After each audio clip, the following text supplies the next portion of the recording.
আমার মতো আমার বিড়ালগুলোও খাবার যে কতটা পছন্দ করে সেটা আপনারা দেখতেই পাচ্ছেন। খাওয়ার জন্য দুজনে এইভাবে চিৎকার চেঁচামেচি করতে থাকে। এদেরকে থামানোর কোনো উপায় নেই। যতক্ষণ না পর্যন্ত খাবার সামনে আসতেছে এটা চলবে। খাবার নিয়ে অনেকে চিন্তায় থাকেন, কি খাওয়াবো, কিভাবে খাওয়াবো। বিষয়টা যেমন ইজি তেমন ক্রিটিক্যালও।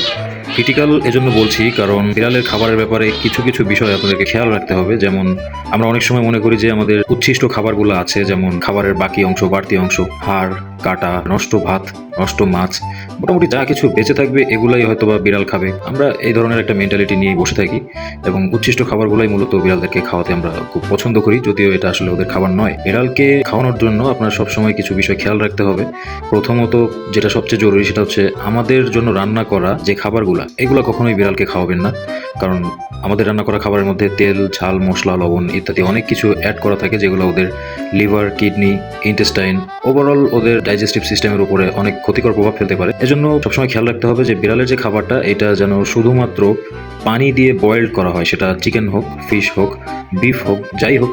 আপনি চাইলে চিকেন, বিফ বা ফিশের মধ্যে কিছু ভেজিটেবলস যেমন মিষ্টি কুমড়া, পেঁপে, গাজর, আলু এগুলো অ্যাড করতে পারেন। বাট প্রত্যেকটা খাবারই অবশ্যই সিদ্ধ করা হতে হবে এবং সেটা ভালোভাবে সিদ্ধ হতে হবে। রান্না করা কোনো খাবার বিড়ালকে খাওয়াবেন না। তো এই ছিল রিকু আর মিকুর খাওয়া দাওয়া নিয়ে পাগলামি। ওদের খাওয়া দেখতে দেখতে আমার ক্ষুধা লেগে গেছে, এখন আমি খাবো। আবার দেখা হবে খাওয়া দাওয়ার পর। Till then, tata.